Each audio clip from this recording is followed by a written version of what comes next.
선택, 탄핵안의 운명. 이번 주는 우리 헌정사에서 길이 남을 중요한 한 주가 될 것 같습니다. 박근혜 대통령의 자진 사퇴 또는 탄핵이 드디어 결정이 됩니다. 어떠한 결과가 나오더라도 한바탕 혼란은 피할 수 없을 것 같습니다. 네, 저희가 NPDP 간단하게 준비해봤는데 보시죠. 자, 박근혜 대통령, 탄핵안은 9일에 처리가 됩니다. 자, 9일에 탄핵안 처리를 앞두고 박근혜 대통령이 과연 비박계가 제안한 4월 퇴진을 받아들일 것인가 말 것인가, 이에 대한 입장을 밝힐 것인가 말 것인가, 이에 대한 얘기가 많습니다. 자, 그래서 저희가 좀 정리를 해봤는데요. 자, 보시죠. 자, 4월 퇴진 발표할까 말까. 우선 이 부분에 대해서 먼저 그러면 저희가 패널분들한테 여쭤볼게요. 자, 그러면 9일 표결을 앞두고 대통령이 입장을 밝힐 것이고, 그리고 그 입장은 4월 퇴진에 대한 얘기가 될 것이다. 자, 이 부분에 대해서 찬성하는지 반성하는지 들어주시죠.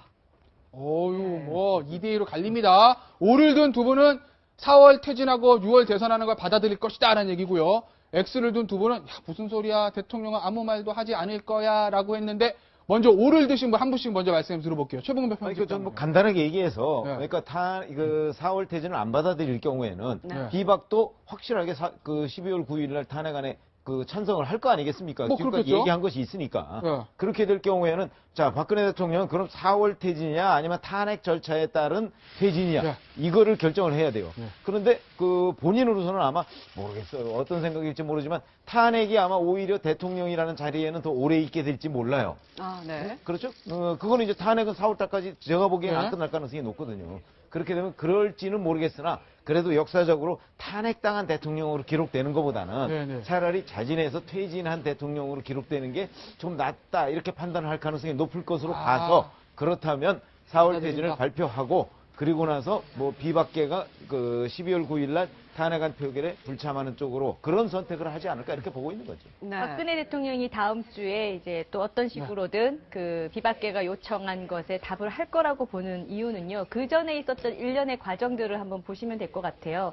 친박이 갑자기 박근혜 대통령과 회동을 하면서 명예로운 퇴진을 요구한 것 같은 그런 걸 했죠. 그런 다음에 박근혜 대통령이 바로 담화를 해서 여야가 합의하면 그 일정대로 퇴진하겠다라고 답을 합니다. 그러고 나서 바로 새누리당이 4월 퇴진을 당론으로 정하죠. 네. 그리고 비박계가 또 이 4월 퇴진은 받아들일 건지에 대해서 답을 주십시오 합니다. 네. 이 일련의 과정들이 그냥 친박계 따로, 박근혜 대통령 따로, 비박계 따로 다 이렇게 따로따로 해서 됐을까요? 저는 그렇게 보지 않고요. 비박계도 다 짰다. 비박계까지는 짰다고는 말씀드리기는 어렵지만 그 전까지의 과정은 얼마든지 친박계와 박근혜 대통령이 결국은 살아남을 돌파구를 찾기 위한 과정으로 이 일련의 것들을 했다고 봅니다. 그렇다면은 네. 다음 주에는 9일 탄핵을 무조건 막는 것이 친박계와 박근혜 대통령의 목표일 겁니다. 그걸 막기 위해서는 비박계, 지금도 탄핵에 참여하겠다라고 하는 비박계를 더 세게 흔들어야 되거든요. 네. 그러면 정말 저는 3차 담화보다도 더 어떻게 보면 간곡한 호소 또는 최순실과의 어떤 그간의 경위에 대해서도 굉장히 설득력 있고 호소력 있는 어떤 문장들을 써서 얘기하면서 순순히 퇴진하겠다, 퇴진 약속 지키겠다 이 정도의 어떤 담화를 반드시 낼 것이라고 봅니다. 네. 하지만 늪이라는 거죠. 습니다. 네. 네, 제가 볼 때는 232만 촛불 전에는 맞는 얘기인데 네. 어제 촛불 시위 이후에는 틀린 거에 될 것 같다는 생각이 듭니다. 아무 얘기도 안 하고 그냥. 네, 제가 볼 때는 왜냐하면 네. 어제 촛불 시위가 마치 대통령과 비박 사이를 모세의 기적처럼 네. 홍해를 갈라놓듯이 갈라놓을 것 같습니다. 그래서 오. 비박과 대통령의 면담조차도 불투명하게 됩니다. 왜냐하면 비박이 대통령을 만나게 되면 어제 촛불 민주가 정면으로 거스르는 것이 되기 때문에 대통령과의 면담조차 부담스러운 상황이기 때문에 제가 볼 때는 재수의 딜레마에 좀 빠진 것 같다. 예수의 딜레마요? 예. 어려운 건데. 대통령은 비박이 탄핵의 불참을 명확히 해야지 내가 4월 퇴진을 발표하겠다라고 얘기할 것 같고, 거꾸로 비박들은 대통령이 4월 퇴진을 약속해야 그래야지 우리는 탄핵에 불참할 네. 것이라고 그럴 텐데, 지금 어제 그 촛불 시위 때문에 서로가 서로 사이에 불신의 벽이 커져서 비박도 아마 선뜻 대통령을 만나서 탄핵과 4월 퇴진을 맞바꿀 만한 상황이 되지 못할 것이다. 그렇기 때문에 유승민 의원이나 일부 의원들은 대통령과 4월 퇴진을 협의하더라도 야당이 반대하면 우리는 탄핵 표결에 참여할 수밖에 없다고 한 것만 보더라도 사실상 비박으로서는 상당히 도박에 가까운 선택이기 때문에 저는 대통령이 그럼 얻을 게 없는데 굳이 4월 퇴진을 얘기하기가 쉽지 않을 거다. 저는 그렇게 생각이 듭니다. 이현종 의원 어떻게 보세요? 그러니까 저는 이제 정치는 생물이라고 하듯이 그렇죠. 사실 어제의 집회가 어떤 정책 영향을 어떻게 미칠 것인가 이제 그걸 보면 결국 대통령 입장에서는 지금 탄핵 열차는 출발했습니다. 그러니까 더 이상 뭐 이 열차를 세울 수가 없어요. 네. 자 그러면 탄핵 이제 야당은 어차피 부결되든 가결이 되든 아마 할 겁니다. 도저히 이 민심 자체를 그럴 수 없기 때문에 문제는 이제 비박계인데 비박계도 사실은 탄핵이 부결될 경우에 비박계가 존재하겠습니까? 저는 안 그렇다고 어렵겠죠. 보거든요. 그러면 이미 게임은 이제 탄핵 자체는 불가피하다 본다라면 네. 대통령이 굳이 이 상황에서 이미 열차는 떠났는데 거기서 네. 뭐 열차를 세우려고 하는 것 같지는 않아요. 왜냐하면 지금 상황에서 4월 퇴진을 본인이 발표한다 한들 네. 과연 그러면 야당이 입장을 바꾸고 아유 고맙습니다라고 할 것인지 저는 아니라고 보거든요. 그렇다면 이미 이 상황에 대통령이 자신의 힘으로 뭔가 상황을 바꿀 수 역전시킬 수 없다라면 예. 그냥 본인이 이야기했던 자 대통령 1, 2, 3차의 예. 그 다만은 기본적으로 자신은 죄가 없다라는 것을 예. 인정하고 있거든요. 예. 그렇다면 그냥 국회에 맡긴다, 합의해달라. 이런 입장들을 끝까지 고수할 가능성은 제가 좀 높다고 봅니다. 자, O가 두 분, X가 두 분인데요. 이게 이제 다음 주에 바로 답이 나오거든요. 다음 주 이 시간에 제가 누가 맞추고 누가 틀렸는지 다시 한번 말씀을 드리도록 하겠습니다. 네. 자, 그러면 일단요, 이제 저희가 이제 이거 초등학교 때 많이 보던 이 순서도 아니겠습니까? O로 가고 X로 가고요. 뭐 이런 거.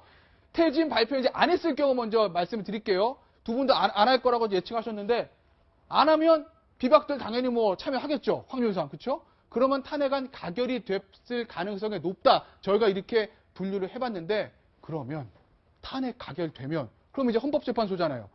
그 추미애 그 민주당 대표는 야, 뭐 지금 뭐 헌재 9일 달 헌재 통과하면은 1월 말에 통과할 거야. 그러면 1월 말에 대통령 물러날 수 있을 거야. 뭐 이렇게 김무성 대표한테 얘기했다는 것 같은데 글쎄 1월 말이 가능할 거라고 보이세요? 헌재 근데 결정. 추미애 대표께서 그 말을 한 근거는 아마도 네. 최근에 이제 그 헌법재판소장께서 자신의 1월 말 임기가 계속 이제 정치권의 회자가 되면서 탄핵이 되겠느냐 이런 얘기들이 나오고 있으니까 마치 이제 자신이 헌재 소장으로 있을 때 결정을 할 수 있는 것처럼 그런 의지가 있는 것처럼 얘기하신 걸 근거로 하시는 것 같습니다. 저는 반반입니다. 솔직히 말씀드리면. 네. 객관적으로 이제 또 변호사로서 이제 앞으로 헌법재판소로 넘어간 그 탄핵 소추안과 또 여기에 대해서 반박을 하거든요. 반박 서면을 준비해서 또 제출하고 이 일련의 과정들을 생각하면은 사실 1월 말까지 결정되기가 상당히 물리적으로 어려워 보이는데 한편으로는요. 저는 가능도 하다라고 봅니다. 왜냐하면 헌법재판소, 헌법재판관들이 지금 일련의 모든 과정들을 안 보고 있었겠습니까? 누구보다도 뇌의 눈으로 아마 보셨을 거고 네. 탄핵이 올 것을 전제로 해서도 아마 굉장히 많이 알아보셨을 걸로 보이고요. 그리고 헌법재판소의 재판은 어디까지나 정치적 재판의 성격이 큽니다. 네. 민심을 많이 반영합니다.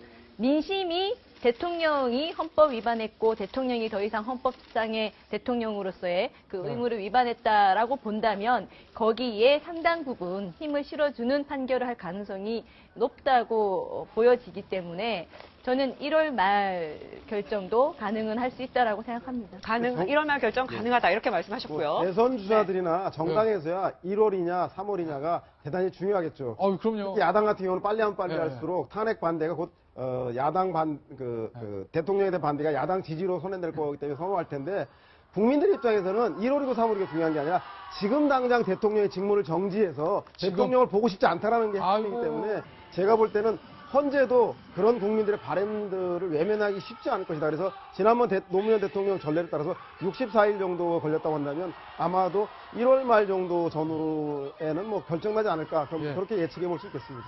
저는 완전히 반대의 생각인데. 완전 반대다. 네. 왜 그러냐면, 자, 이렇게 생각을 해보자고요. 물론 대통령이 이제 직무정지에 들어가요. 탄핵안이 가결이 되면. 그러면 헌재로 넘어가겠죠. 예. 그런데 헌재에 가서도 헌재가 일방적으로 결정할 수 있는 게 아닙니다. 헌재는. 이거는 상대가 있어요. 상대가 박근혜 대통령 쪽이에요. 변호사들 있죠. 자, 박근혜 대통령 쪽에 있는 사람들은 그럼 변호인 도움 안 받고 있나요? 거기에서 자, 지금 객관적으로 뭐 명백하다고 추미애 대표 자꾸 얘기하는데 네. 명백하다는 건 추미애 대표의 주장이고 네. 지금 뭐 최재경 민정수석이나 아니면 박근혜 대통령의 그 유영아 변호사나 이런 분들은 헌재에 가서 자, 이 부분은 이렇게 해서 내가 죄가 없습니다. 네. 탄핵 사유가 안 됩니다라고 할 거예요. 네. 예를 들어서 이번에 그 야당이 올린 그 탄핵 소추안에 보면 네. 자, 세월호 7시간 문제 때문에 뭐 국민의 생명권을 위반했다 뭐 이런 부분이 있죠. 있죠.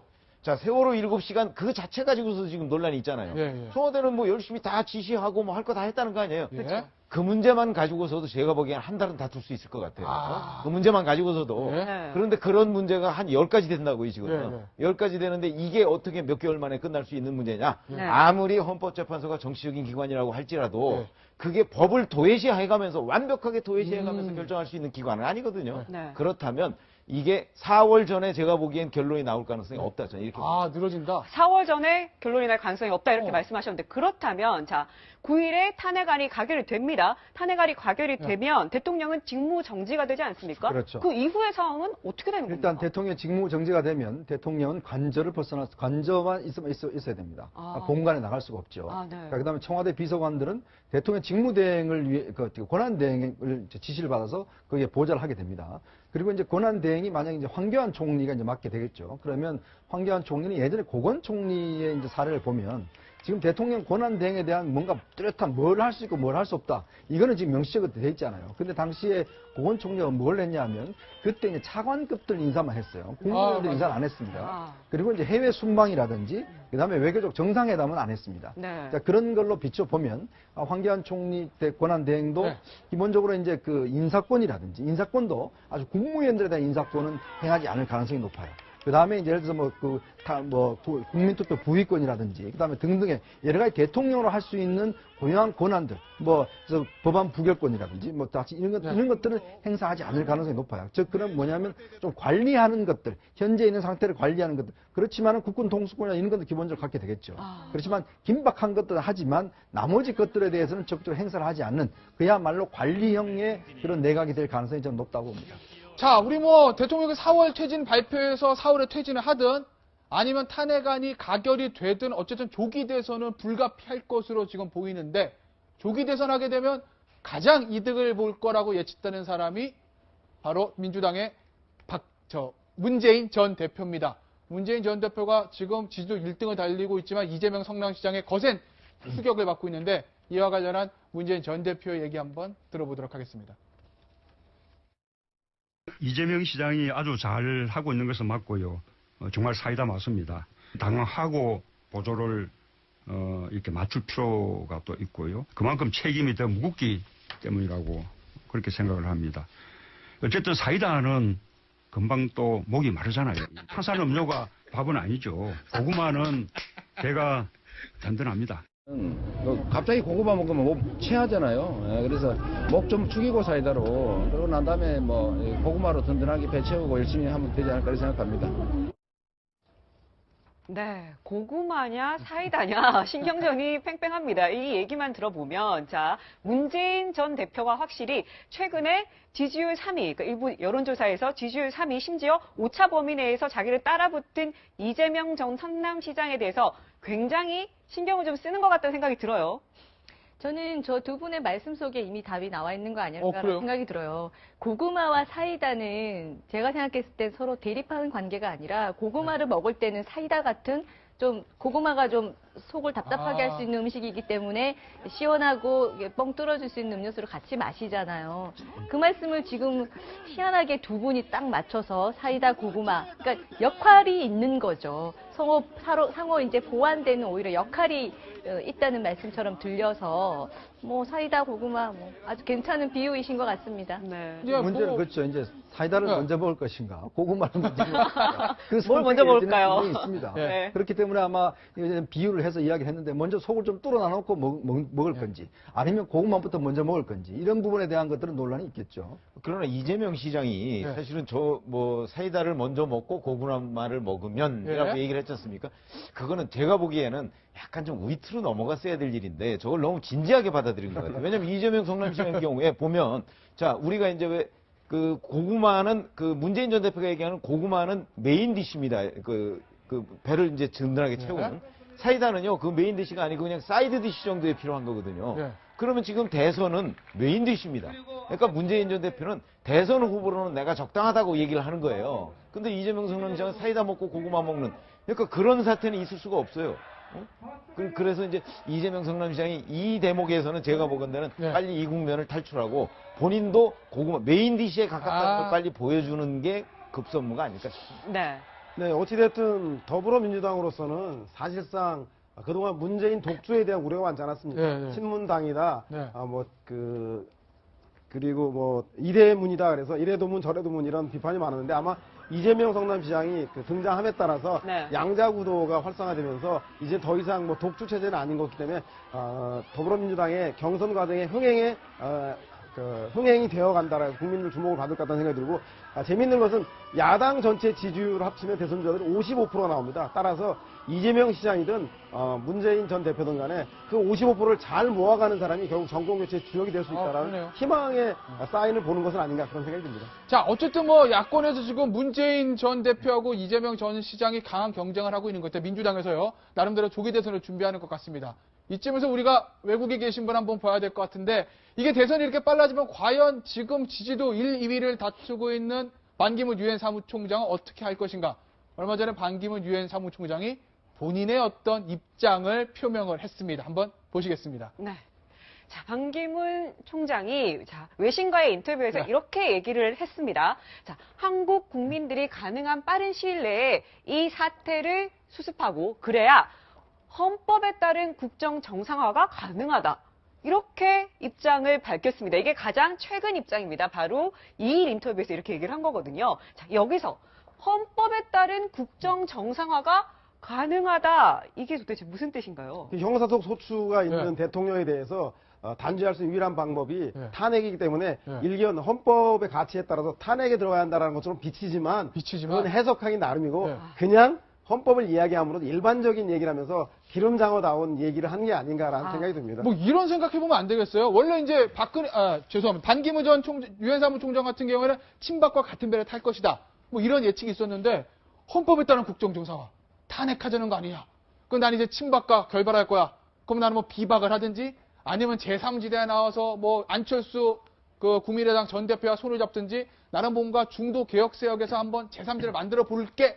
라는 그런 묘한 메시지를 던지는 게 아닌가라는 걸 제가 국민의당 부대변인께 여쭤볼게요. 아니 사실 반 총장님 입장에서 지금 시국에 네. 또 대선 주자로 거론되고 있는데 말을 한마디 잘못하면 네, 네. 또 온갖 해석이 나올 수 있거든요. 그렇죠. 그럴 때 첫 번째로는 법에 따라 뭔가를 한다는 말이 네, 가장 문제의 소지가 없는 얘기입니다. 누가 해도 아. 할 수 있고 뭐 어떤 식으로든 맞는 말이기 때문에 헌법에 따른 국정 정상화 해야죠.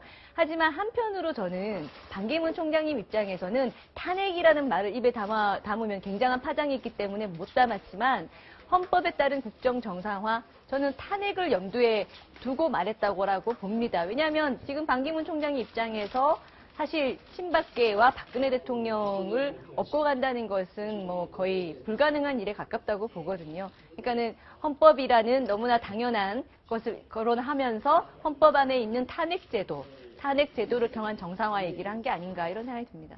저는 저걸 반대로 뒤집어 봐야 된다고 생각을 하거든요. 뒤집어요? 그러니까 네. 법에 따른 네. 국정정상화가 아니고 네. 법에 따르지 않는 방식으로 그 한국의 이 지금 사태가 가서는 안 된다. 안 된다. 그런 점을 얘기한 것이다. 이렇게 이해하고 있습니다.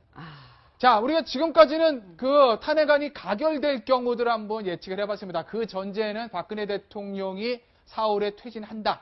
뭐 이런 얘기를 밝히는 걸 전제로 했는데 그럼 반대로 한번 생각해 보겠습니다. 박근혜 대통령이 아까 두 분 말씀하셨던 아무 얘기도 안 하고 버틸 경우 얘기했으니까 이번 그러면 4월에 퇴진한다라고 턱 던졌을 때 그럼 이 탄핵안은 어떻게 될 것인가? 이 얘기 한번 해볼게요. 퇴진안을 발표를 하면 그럼 비박계가 흔들리지 않겠습니까? 야, 그럼 이거 어떡하지? 탄핵안을 참여할 건가? 참여 안 할 건가? 굉장히 혼란에 빠질 것 같은데 자, 네 분들의 제가 생각을 한번 여쭤보겠습니다. 먼저 서영호 소장은 그러면 박근혜 대통령의 4월 퇴진 발표하면 비박계 어떤 움직임 보일 거로 보시나요? 저는 뭐 원래는 그 퇴진 발표하면 약속한 것처럼 그 탄핵에 참여하지 말아야 됩니다. 그런데 네. 어제 촛불 민심 때문에 저는 비박들 내에서 대통령의 거취 문제와 무관하게 탄핵은 국회의 고유한 권한이라는 명분을 가지고 유승민 의원처럼 같은 행보를 취할 가능성이 높습니다. 그래서 대통령의 거취 표명과 무관하게 야당이 동의하지 협상이 결렬되기 때문에 우리는 탄핵에 참여해야 한다. 왜냐하면 탄핵에 참여하지 않았을 경우에 어제 촛불 시위의 모든 분노를 비박이 고스란히 온전히 모두 다 받아야 되기 때문에 그런 위험한 선택은 비박으로서는 할 맷집이 없기 때문에 저는 탄핵에 참여할 수밖에 없는 상황이 아니냐. 즉 대통령의 퇴진 발표에 무관하게 참여할 가능성이 높다는 생각이 듭니다. 저도 탄핵에 참여할 거라고 봅니다. 왜냐하면은 지금 이제 비박계도 가만히 예. 보시면요. 기존에 뭐 30명이다, 40명이다 예. 이런 얘기가 있었는데 그 작은 비박계 안에서도 예. 지금 극명하게 갈려져 있죠. 예. 박근혜 대통령이 여야 합의도 없는 4월 퇴진을 받기만 하면 탄핵을 안 하겠다라고 하는 김무성계가 20명 계시고 네. 그래도 탄핵은 가야 한다가 유승민계가 10분이 계신데 이렇게 되면 그러니까 탄핵하지 않겠다는 숫자가 적어지면 적어질수록 이분들의 부담감은 2배, 3배가 되는 겁니다. 네. 지금 이 내용들을 국민들도 다 알고 계시잖아요. 그러면 지금 비박계도 이제는 김무성 전 대표를 중심으로 한 그 20명, 그 20명에게 포커스가 되는데 김무성 전 대표도 지금 무너져가는 새누리당의 탄핵을 앞에 둔 대통령을 계속 업고 갈 이유가 있을까요? 그리고 이번에 촛불 집회에서도 보면은 더 거세게 새누리 당사 앞에서도 온갖 항의가 있었습니다. 그런 상황에서 저는 김무성 전 대표께서 결단을 할 거라고 봅니다. 탄핵에 참여하는 것으로. 네, 지금 이 시가 새누리당의 비상시국회의는 계속 회의를 열고 있습니다. 자, 과연 대통령의 퇴진과 관련해서 어떻게 할 것이냐, 대통령이 퇴진을 받아들이지 않으면 그렇다면 우리는 탄핵안에 참여를 할 것이냐 말 것이냐를 두고 지금 이 시간에도 회의를 하고 있는데요. 자, 문제는 김무성 전 대표와 유승민 전 원내대표 간의 입장 차이입니다. 자, 두 사람이 어떤 차이가 있는지 들어보시죠. 대통령은 국민의 이름으로 탄핵의 길로 가야 한다고 저는 생각합니다. 4월 말 대통령의 퇴임이 결정이 되면은 굳이 탄핵을 가지 않고 그걸로 우리가 합의하면 좋지 않겠는가 하는 그러한 제안을 했고, 여야 협상이 안 되면 탄핵에 참여하는 게 맞다. 이 입장은 분명히 갖고 있습니다. 네. 자, 방금 전에 그 현역 야당 정치인 두 분은 대통령이 4월 퇴진한다고 해도 새누리당 비박은 탄핵에 참여해서 탄핵이 가결될 것이다. 그런 의견을 두 분이 주셨는데, 자, 그럼 이제 정치부 기자 두 분은 어떤 의견을 가지고 계신지 제가 한번. 아니, 저희도 뭐 같으란 법은 없고요. 그러니까 제 생각을 먼저 먼저 얘기하면 평론장부터. 저는 이제 만약에 박근혜 대통령이 아무런 입장 표명을 하지 않을 경우에 네. 비박은 지금 약속대로 탄핵 가결할 수밖에 없잖아요. 그렇죠. 그런데 만약에 4월 퇴진을 약속을 하면 저는 김무성 전 대표가 지금까지 약속했던 대로 네. 저는 이 탄핵안을 부결시킬 것이라고 봅니다. 그러니까 아. 부결시키는데 아예 불참해서 부결시킬 것이냐 아니면 참여해서 적극적으로 의사표시를 해서 부결시킬 거냐 이거는 잘 모르겠지만 여하튼 탄핵안은 부결되는 쪽으로 갈 것이다. 이렇게 봅니다. 그러니까 김무성 와 일반 국민들의 좀 바라보는 건 좀 다른 것 같아요. 예. 그러니까 정치인들은 물론 여러 가지 계산을 지금 합니다. 가결될 경우에 안 가결될 경우에 여러 가지 경우의 수를 이야기를 하지만 실제 국민들 입장에서 보면 뭔가 대통령에 대해서 조금 이게 뭔가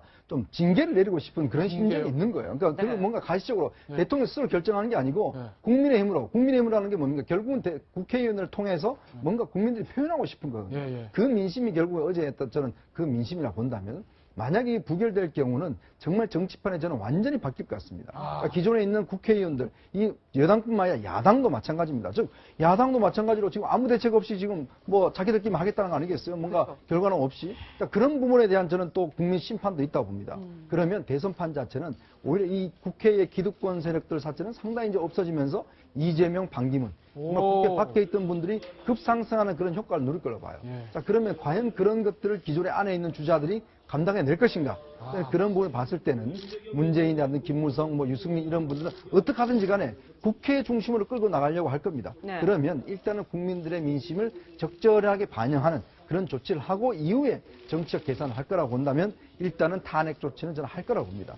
그 이후에 여러 가지 어떤 정치적인 계산들을 할 것이지 만약에 지금 그걸 하지 않을 경우는 전선이 명확해져 버려요. 너무나. 탄핵을 하지 않는 세력과 탄핵을 하겠다는 세력 너무 명확해져 버리니까 현재 국회의원들은 상당히 곤란한 처지에 빠질 수밖에 없습니다. 3대 1인데 이것도 제가 다음 주 일요일 날 이 자리에서 보겠습니다. 누가 네. 맞추셨는지. 네. 예. 네, 아니 독립이 안 되면 예, 예. 독립운동가가 욕을 먹어야 됩니까? 아니면 일제와 친일파가 욕을 먹어야 됩니까? 제가 볼 때는 탄핵이 부결되면 예. 야권에도 비난의 화살이 가겠지만 본질적으로는 대통령과 새누리당이 갈 것 같고요.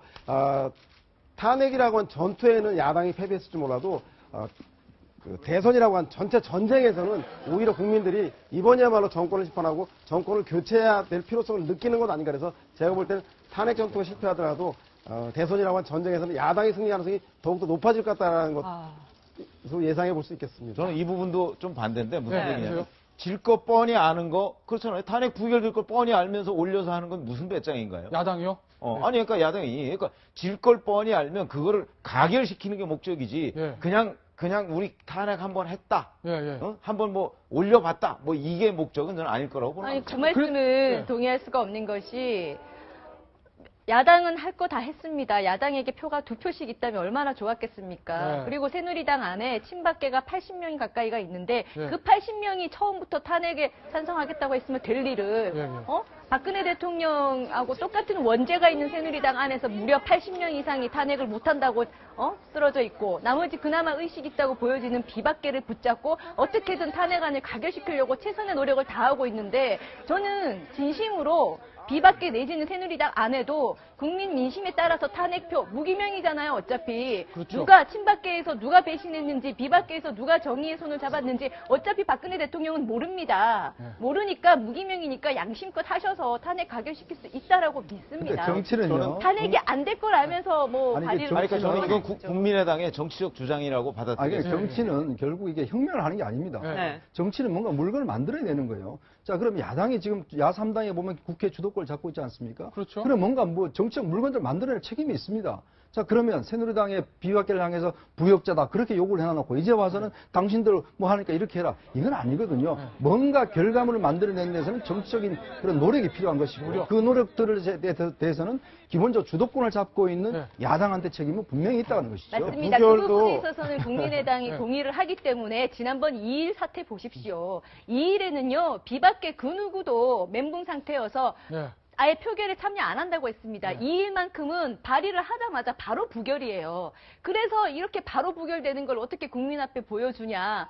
일주일만 더 기다렸다가 촛불 민심 한 번 더 보고 비박계 최대한 설득 더 해서 찬성, 가결이 되는 9일을 만들자라고 해서 발의를 반대했더니 국민의당이 탄핵 반대했다. 발의도 못하겠다. 이렇게 왜곡되고 오해돼서 온갖 욕을 먹었던 거 아닙니까? 그러니까 최선을 다해서 네티즌들한테 그런 비판을 받은 거 그러니까 아니겠어요? 지금은 민심의 뜻대로 탄핵이 정치권에서 가결되는 것이 최우선 목적 맞습니다. 저는 개인적으로 예, 예. 그걸 위해서라면 비박계 의원들에게 표를 구걸해도 된다고 생각합니다. 민심의 뜻이 좌절되고 자초되는 것이 더 큰 문제인 네. 거죠. 하지만 구걸 플러스 압박도 해야 될 겁니다. 어찌됐건 야당은 탄핵이 가결되는 것에 최우선의 목표를 두고 예. 책임지는 모습을 보여야 되지 계속 비박계라든지 새누리당이 어쨌든 한 네. 표를 가지고 있는 국회의원들을 일방적으로 공격하는 것은 현 시점에서는 바람직한 태도는 뭐 아니라고 개꼬리 3년 묻어봐야 속꼬리 안 되고요. 제가 볼 때는 그런가요? 비박 정신 못 차릴 것 같다는 생각이 들고 네. 어찌됐든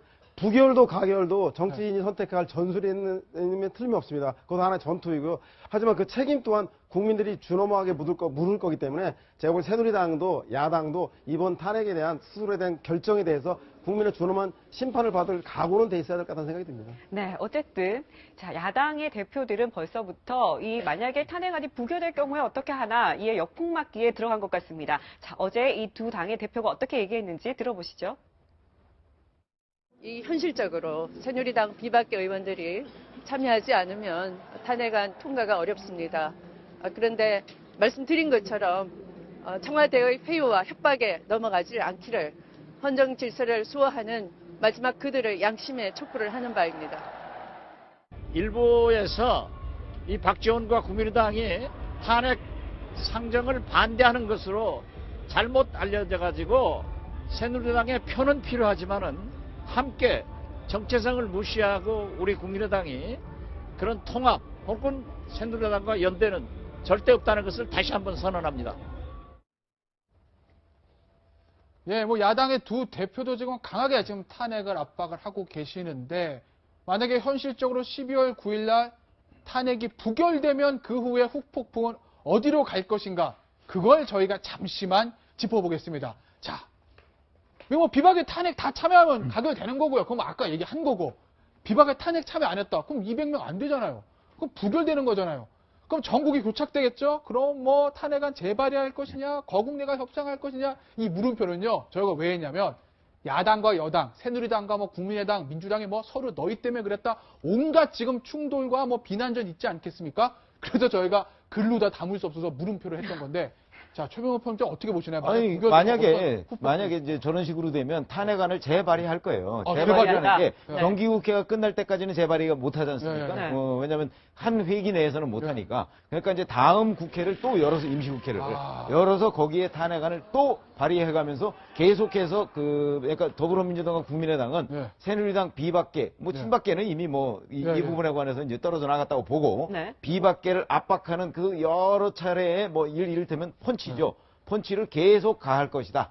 그렇게 될수록 전국은 대혼란 속으로 빠져들 것이다. 이렇게 봅니다. 뭐 만약에 그럼 재발의하면은 이번에 만약에 이 부결의 책임에 대해서 비박계가 만약에 책임론을 휩싸이면 재발의했을 때는 상황이 바뀌니까 다시 이제 안 되겠다 해서 다시 참여할 가능성도 있다 이렇게 보죠. 그런데 그렇게 되면 이제 박근혜 대통령 이 상황이라는 거는 박근혜 대통령이 4월 퇴진을 명백하게 표시했을 때예요. 그렇지 않습니까?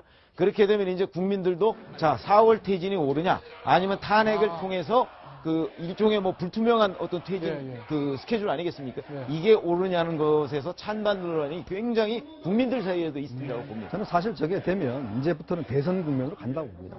탄핵 부결되죠. 그렇죠. 이제 탄핵이 부결되면 어차피 이제 부결된 이유가 뭐냐면 대통령이 4월 달에 이제 자리 내려오는 거 아니겠습니까? 그러면 야당 입장에서도 보면 물론 자기들이 안 했지만은 기본적으로 이제 4월 이제 대선 하야 6월 대선이 있다는 거는 이제 정치 스케줄이 명확해지는 것이거든요. 그러면 어차피 그 명분과 책임론을 다 여당한테 떠돌리면서 결국은 대권주자들 사이에서는 대권 운동을 벌여 나가는 것이죠. 그러니까 어쨌거나 12월 9일 이후에 어떤 결정이 내려진 간에 제가 볼 때는 아마 대선 운동은 본격적으로 시작되는 바로 그 스타트 타이밍이 바로 저는 12월 9일이라고. 그러면 저희가 뭐 알고리즘 만들었는데 어떻게 되든 결론은 버킹엄이 아니라 변론은 조기 대선이네요. 그 탄핵 결정도 아니고요. 탄핵안을 헌법재판소에 넘기는 것조차 부결이 되잖아요. 그러면 저는 물론 정치적으로 잘 아시는 분들이 분석하는 것과는 다르게 그 의미에 대해서 국민이 받아들이는 충격은 엄청나게 클 거라고 생각합니다. 지금 국민이 뽑은 대통령을 국민의 힘으로 내려오게 할 수 있다. 그 자리를 박탈시킬 수 있다라는 민심 때문에 지금 저렇게 모여 계시고 아직까지 평화적 시위를 하고 계신 거거든요. 그런데 심지어 정치권에서 소추안을 재판소에 넘기는 것조차 안 된다라고 되면은 그것은 곧바로 대한민국 국민의 자존심이 완전히 좌절된다는 걸 의미합니다. 혁명이 시작되기도 전에 좌절된다는 걸 의미하기 때문에 그 분노는 저는 굉장히 클 거라고 보고요. 바로 그 다음 날 또 집회가 있습니다. 촛불 집회.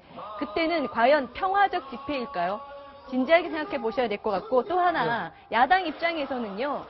탄핵이 될 때까지 재발의를 계속하는 방법밖에 없습니다. 그러는 과정에서 시간이 걸리잖아요. 그 시간 동안 뭐가 있냐면 특검이 있습니다. 특검은 매일매일 특검이 수사한 결과를 발표하게 돼 있습니다. 법상. 그래서 매일매일 뭔가 누군가의 진술이 있었다, 어떤 사람이 이런 진술했다, 어떤 증거가 나왔다, 이런 것들을 발표하는 과정에서 탄핵을 부결시킨 비박계 새누리당이 받을 압박, 혁명이 자초된 국민이 느끼는 분노, 그것을 누가 감당할 수 있을까요? 저는 탄핵은 될 수밖에 없다고 봅니다. 결국에는. 저는 뭐 좀 생각이 좀 다른데 결국 탄핵이 야권 분열이네요 또. 탄핵이 실패할 경우에 재발의는 저는 사실상 쉽지 않다. 그리고 대신에 거국 내각 협상에도 야당은 나서지 않을 것이다.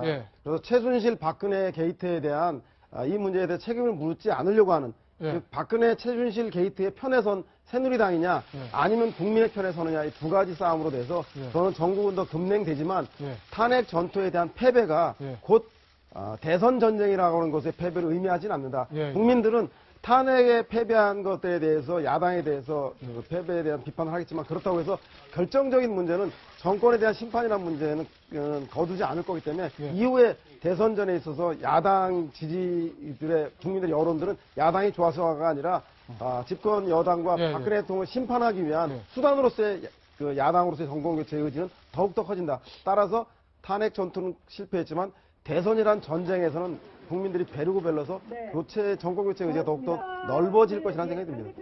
근데 이렇게 생각하셔야 돼요. 탄핵이 만약 부결되든 뭐 가결되든 간에 여하튼 간에 명확하게 박근혜 대통령의 퇴진 날짜가 정해지잖아요. 정해지면 그거는 대선 날짜가 정해진다는 얘기거든요. 어제 문재인 전 대표가 광주에 가고 안철수 전 대표가 대구에 갔잖아요. 이미 대선 선거운동이 시작된 거예요. 그러니까 만약에 그게 명확해지잖아요. 일정이 대선 일정이 명확해지면 그때부터는 거기에 나오는 그 전쟁에 나오는 전쟁의 사령관이나 이 우두머리가 다 바뀐 겁니다. 앞으로 바뀌게 되는 거예요. 거기에는 이제 문재인, 안철수 이런 분들이 다 주역으로 등장해. 이재명 그다음에 내년부터는 이제 뭐 반기문 만약에 정치에 참여한다면 네. 이렇게 돼서 주연급들이 이제 박근혜 대통령은 이 무대에서 사라지는 거예요. 네. 그러니까 국면이 완전히 바뀐다 저는 이렇게 봅니다. 네. 또 이런 건 없을까요? 대통령이 지금 퇴진한다고 했는데 만약에 탄핵안이 가서 불결됐다. 뭐 대통령이 야 내가 퇴진한다고 한 건 탄핵 안 가는 걸로 했는데 탄핵안 결국 가서 불결됐잖아. 나 4월에 퇴진 안 해 하고 약간 말을 바꾸고 해서 뭐 예전에 이제 혼란할 윤보선 전 대통령이 네. 뭐 그런 하야를 한다고 그랬다가 이제 네, 네. 교차를 할 사임한 적은 있지만 그러나 지금 과연 이제 민심이 허락할까요? 이제 그런 면은 좀 저는 그거 생각 안 했으면 좋겠습니다. 네. 일단 왜냐하면 아까 최명표도 이야기했지만 저는 일단 그 끝나게 될 경우는 기본적으로 이제는 대통령의 하야 문제는 더 이상 이제 의미가 없는 상황으로 갈 수가 있습니다. 과연 박근혜 대통령의 운명은 어떻게 될까요? 어떠한 결과가 나오던 더 이상의 국정 혼란을 피하기 위해서는 우리 정치권이 12월 9일 이후의 국정 운영에 관한 정교한 로드맵을 만들어야 할 겁니다. 하루속히 국정은 안정되어야 합니다. 시간은 더 이상 우리를 기다려주지 않습니다. 네. 오늘 정치권 소식은 여기까지입니다. 오늘 네 분 말씀 감사합니다.